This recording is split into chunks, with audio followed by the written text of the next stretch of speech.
Hey guys, this lesson's on motion and how to manipulate the kinematic equations in order to figure out simple motion problems. So let's go over the equations real quick. There's three of them, and in no particular order. We have velocity final squared equals velocity initial squared plus 2 acceleration times distance. That's our first one. Our next one will be velocity final equals velocity initial plus acceleration times time. And our last one is distance equals initial velocity times time plus 1/2 acceleration time squared. Alright, so let's put a couple of these in use and figure out some problems. So say we initially have a car moving at 20 meters per second, and it slows down to 10 meters per second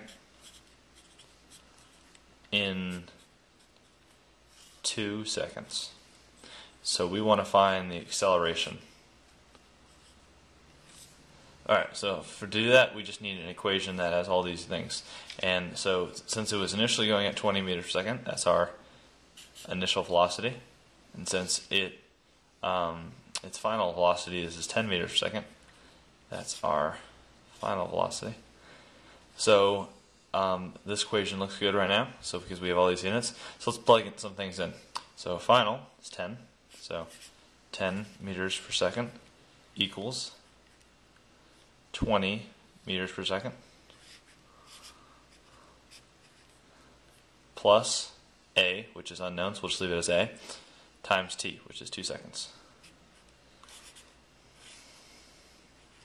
Okay, so since this 10 and this 20 have the same units, we can subtract them.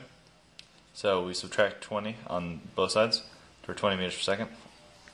And so this will equal negative 10 meters per second equals A 2 seconds. So now all we have to do is divide both sides by 2 seconds. These will cancel out here, these 2 seconds and this 2 seconds. And this 2 and this will make negative 5. And remember, we have to multiply the units. So this will end up equaling negative 5 meters per second squared equals our acceleration, which is perfect because these are the units for acceleration, meters per second squared. Alright, so let's do another problem. Let's say we have a car, again, traveling at 10 meters per second, and it's accelerating at 4 meters per second squared for 6 seconds. And we want to find how far it'll go. So let's bring up our equations real quick again. In this one, it looks like this would be the best equation because we're trying to find x, and we have, x is distance. I used 2 units there, sorry about that. We have t, and we have an initial velocity. And we have an acceleration. So let's go ahead and use that. So at our distance, we'll just keep this unit going. X equals 10 meters per second, the initial velocity, times 6 seconds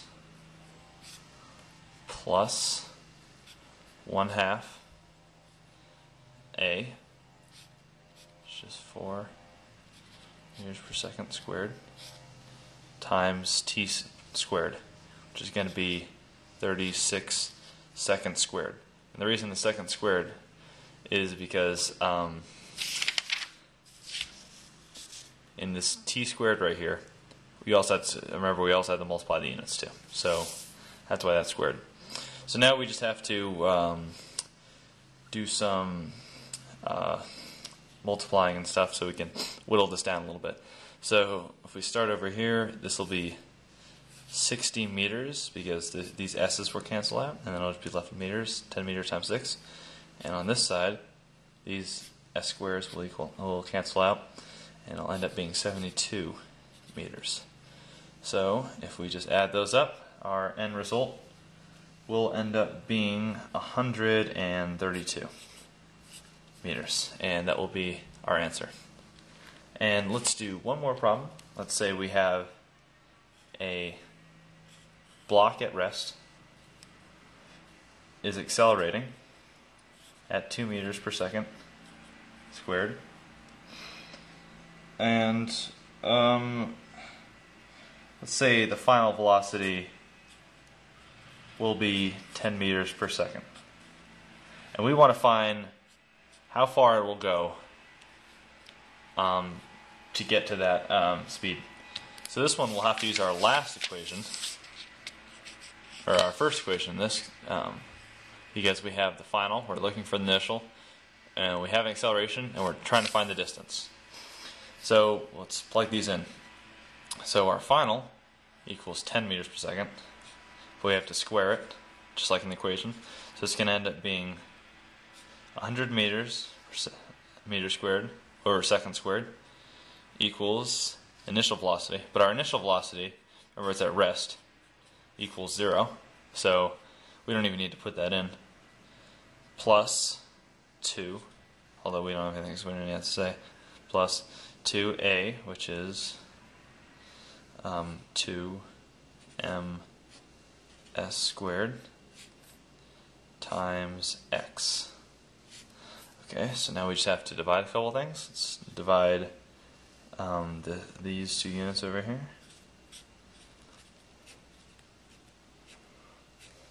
So that'll cancel that out. And you divide it by those, then these seconds will cancel out, and the square and this meters cancel out. So it'll just be, and then it'll be dividing by 2 times 2, which is 4. So x will end up being 25 meters. And that's how you do it. That's how you use the 3 kinematic equations again, these 3. So I hope I was helpful. If you need any more help with any physics, or need any more problems, or have any questions you want me to make a video about, just let me know, and I'll be happy to get back to you. Alright, I'll see you next time.